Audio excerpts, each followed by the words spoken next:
Shut up and sit down. Hello, my friend. You are listening to the Dance Studio Scaled podcast, the number one place for innovative marketing, retention strategies, and business growth ideas made just for dance studio owners. Now, this isn't your average business podcast. We're here to shake things up, simplify the hustle, and focus on real, actionable insights. I'm your host, Jen Dalton, and after 30 years of running studios, coaching owners, and scaling businesses, I know one thing's for sure. There's no one size fits all in this industry. You've got the passion and I've got the tools to help you take it to the next level. So hit that subscribe button, grab a coffee, and let's scale your studio together. It is so great to have you here today, and welcome back to this week's episode of the Dance Studio Scaled podcast. Now, today I want to talk about a mindset shift, and it's one that is separating studio owners who feel stuck in the day-to-day from those who are actually building a scalable, sustainable business. And again, this is off the back of conversations that I'm currently having with studio owners that I'm working with, and they are literally going through this transition right now. So let me ask you, are you running your studio or are you growing your business? Because there is a massive difference. Now, if you feel like you are constantly putting out the fires, you're handling every little detail and never quite getting ahead, it's likely because you are still operating as a studio owner, not as a business owner. And I just want to be clear, there is absolutely nothing wrong with that. If that's what you're doing and that's what you love, then keep moving forward, like go for gold with exactly what you're doing. Many of us start our studios because we love dance and we love the teaching side of things. But if you are one of those studio owners and you want to scale, you want to create more profit, and let's be real, have a life outside of your studio, then you need to shift from doing everything yourself to building something that runs smoothly without you in every single role. And so I thought in today's episode, I'll break down what it really takes to step into the business owner mindset and the key areas where you want to start thinking differently, which are number one is delegation, number two is automation, and number three is your business structure or your business model. And as I said, these are literally what my studio owners are doing right now in the mastermind to move from that burnout to true business growth. All right, the studio owner versus the business owner mindset. Here's the big distinction. A studio owner is focused on the day-to-day. So they're teaching the classes, they're answering the emails, managing enrollments, handling everything in between. Their business is only as successful as the number of hours that they can personally work. Where a business owner is focused on growth and strategy. So they've built systems, they've built a team and a structure that allows them to work on the business rather than in it. And I think generally across the board in a perfect world, there's a beautiful blend of both when you find the right fit for you. So I'm asking you right now, like, which one are you? And more importantly, which one do you actually want to be? If you are ready to step into that next level, then I'm going to talk you through three of the biggest shifts that you can start to make a difference. Okay, so step one is to delegate like a CEO. So one of the biggest mistakes that I see studio owners make is trying to do everything themselves. And I get it. Especially in the beginning, we have to do it. We should be doing it. And sometimes when the thought of bringing someone in, it actually feels easier and faster to do it yourself and do it your way. But at some point, your growth stalls because there are only so many hours in your day. And delegation is that key to scaling, but it's not just about handing off tasks, which is where a lot of people get unstuck. I'm just delegating. It's a little bit deeper than that. It's really about empowering the right people to take responsibilities for areas of your business. And alongside that, it comes training and there comes time. So there is an investment in that. But if you do it right from the start, or correctly from the start, then you're going to see it work for you. All right, so let's talk about a few things that you can do to help that step along. First one is your team. Now, you might be a solo business owner, which is absolutely fine. You may not even be in a position to bring on a person, or pay someone else. That is absolutely fine, because you now have AI assistance as an opportunity to help you with this type of support. If you are able to bring someone on or delegate to a teacher, then whether it's admin support, whether it's social media management, or a studio manager, bringing the right people or tools will allow you to focus on higher level growth. The next thing that I really am encouraging studio owners to do is to document your processes. So if you are constantly answering the same questions, if you are fixing the same mistakes, you need better systems. Again, like the girls that I'm working with, the studio owners, they are creating these really clear SOPs, which is your standard operating procedures. So your team knows exactly how things should be done. So if, God forbid, you couldn't turn up to the studio, or maybe you want to go on a beautiful big holiday, they have basically a manual of the step-by-steps of everything that to keep your business running if you're not there. Next thing is to really the need to let go of perfectionism. And I know this is hard for, I bet, pretty much every one of you who are listening, but micromanaging every little detail is a recipe for burnout. So instead, you want to train your team well and trust them to take ownership. When you step out of doing everything and into leading your business, you then free up space for those bigger opportunities. But I also do want to say, I think it's really important that I personally have never seen a studio with a studio owner who's completely stepped away and it kept running exactly how they wanted.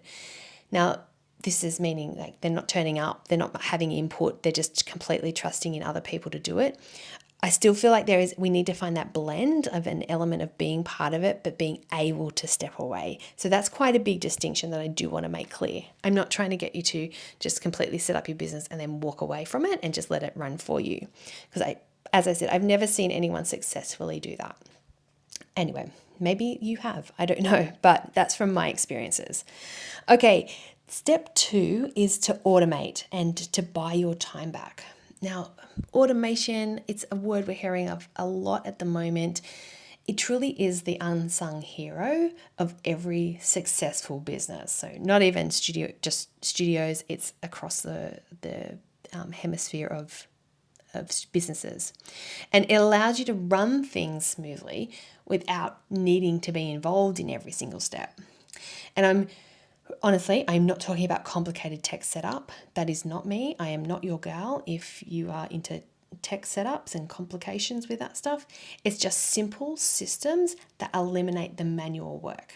And that's what I just keep coming back to. What simple systems can I set up? What simple systems can a studio owner set up to eliminate the manual work? Now, here's some of the easiest ways to do this. And a lot of you are doing this already or starting to educate yourself to do this as well. Enrollments and welcoming. So many of you are now using Dance Studio specific platforms, which makes this a lot easier than it used to be several years ago. Being able to send automated follow-ups and onboarding emails and reminders to students, keeping communication open. The next one is the payment and invoicing. So I know, we've come from sending out invoices to waiting for people to pay. There is now that option of automating the tuition billing, so fees are collected on time without hassle.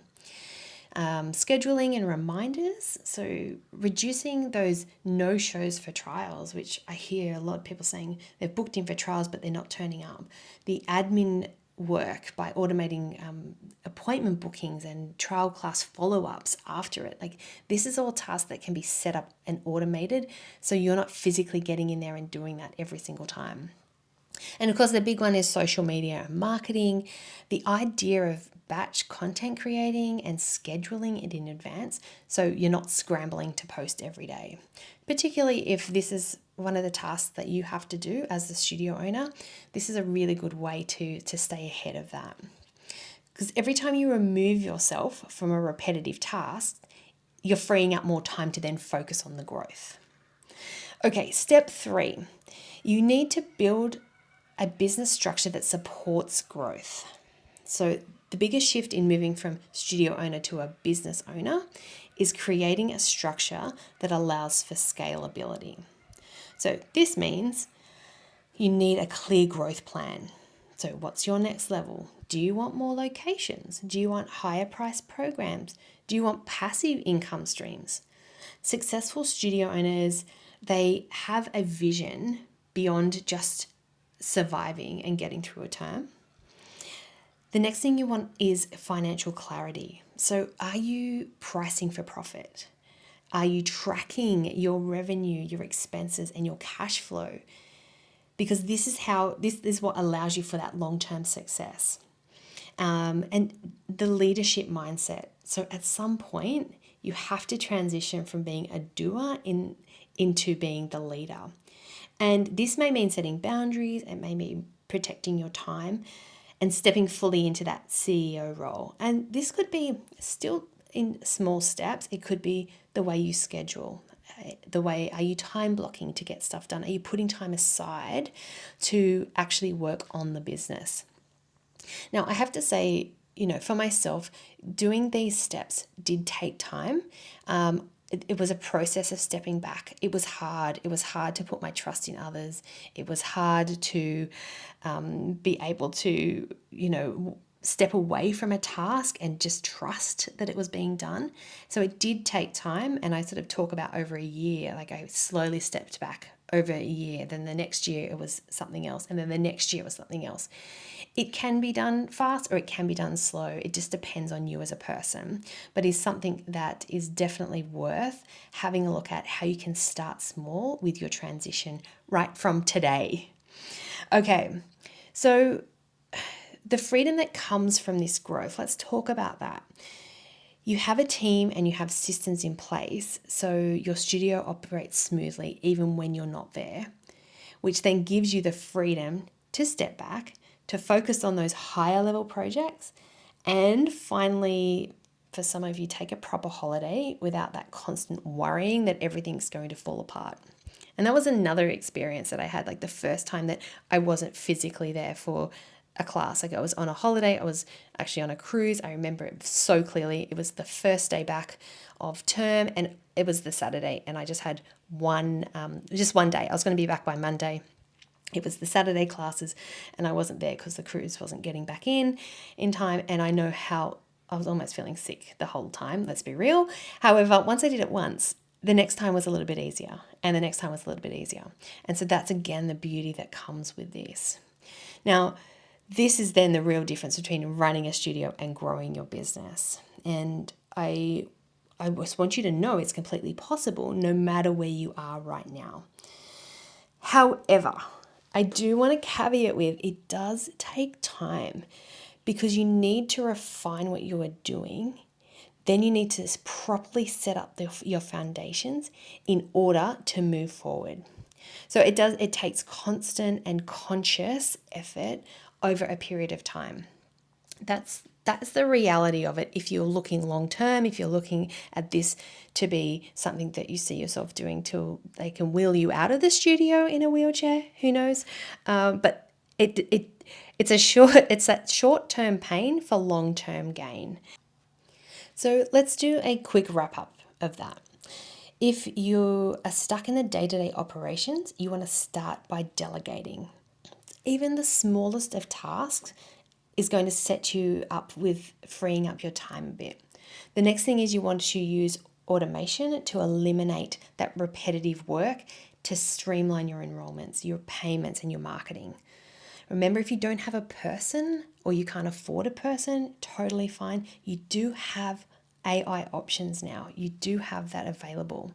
And there's a lot of free tools out there as well. So keep that in mind if you're not doing it because you think, oh, I can't afford to bring someone else on, or I can't afford to pay someone anymore. Just keep that in the back of your mind.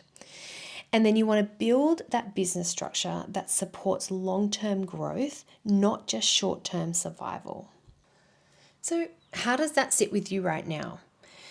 As I first said at the beginning of this episode, there are some people that thrive off that and they love being in the day-to-day and they love being in the classroom teaching and they love doing the admin stuff, which is absolutely fine. But if this episode and the words that I spoke resonated with you and you are sort of feeling that you're ready to fast track this process so that you're basically not in the same place this time next year, then let's talk. Because inside the Dance Studio Scaled Mastermind, I work directly with studio owners like you to break through that daily grind and step into the real business growth. Now, I personally look at your studio, we map out a clear strategy, and then I work alongside you to make it happen until you're done.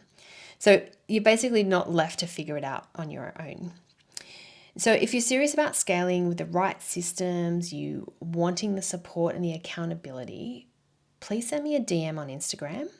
We are currently taking applications for new people to join the mastermind, and I would love to see if it's the right fit for you. But until next time, I just want you to keep building, I want you to keep growing, and remember that your studio should work for you and not the other way around. Thanks for tuning in to the Dance Studio Scaled podcast. Now, if you enjoyed this episode, be sure to hit subscribe, leave a review, and share it with other studio owners who would love it too. And let's keep the conversation going. Follow me on Instagram at Jen Dalton for more tips, insights, and behind the scenes moments to help you simplify and scale your studio. Until next time, keep dreaming big and taking action. I'll see you back here soon.